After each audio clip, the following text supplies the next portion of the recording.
of God, say my mind, and you don't die, give as you receive, and your release is Satan.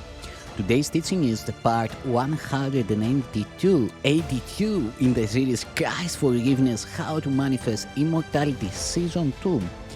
And the name of today's teaching is The Guiltless Son of God. The ultimate purpose of projection is always to get rid of guilt. Yet characteristically, the ego attempts to get rid of guilt from its viewpoint only. For much as the ego wants to retain guilt, you find it intolerable since guilt stands in the way of your remembering God, whose pull is so strong that you cannot resist it. On this issue then, the deepest split of all occurs, for if you are to retain guilt as the ego insists, you cannot be you.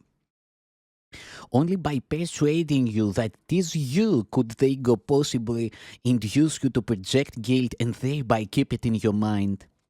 You consider, yet consider how strange a solution the ego's arrangement is.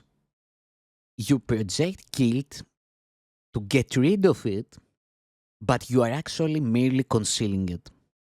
You do experience the guilt, but you have no idea why. On the contrary, you associate with a weird assortment of ego ideals which the ego claims you have failed. Yet you have no idea that you are failing the Son of God by seeing him as guilty. Believing you are no longer you, you do not realize that you are failing yourself. The darkest of your hidden cornerstones holds your belief in guilt from your awareness. For in that dark and secret place is the realization that you have betrayed God's Son by condemning him to death. You do not even suspect this murderous but insane idea lies hidden there, for the ego's destructive edge is so intense that nothing short of the crucifixion of God's Son can ultimately satisfy it. It does not know who the Son of God is because it is blind. Yet let it perceive guiltlessness anywhere, and it will try to destroy it because it is afraid. Much of the ego's strange behavior is directly attributable to its definition of guilt. To the ego, the guiltless are guilty. Those who do not attack are its enemies because by not valuing its interpretation of salvation, they are in an excellent position to let it go.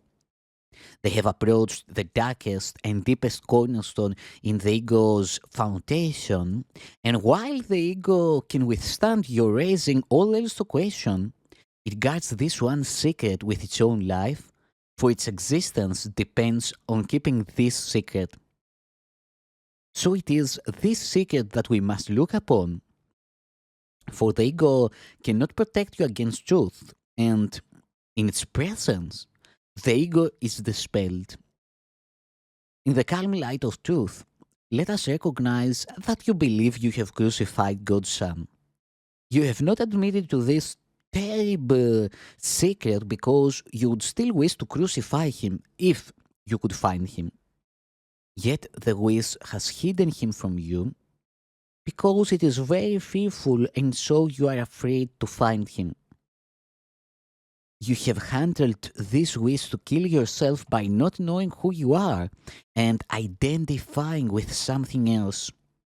You have projected guilt blindly and indiscriminately, but you have not uncovered its source. For the ego does want to kill you, and if you identify with it, you must believe its goal is yours. I have said that the crucifixion is the symbol of the ego. When it was confronted with the real guiltlessness of God's Son, it did attempt to kill him, and the reason it gave was that guiltlessness is blasphemous to God.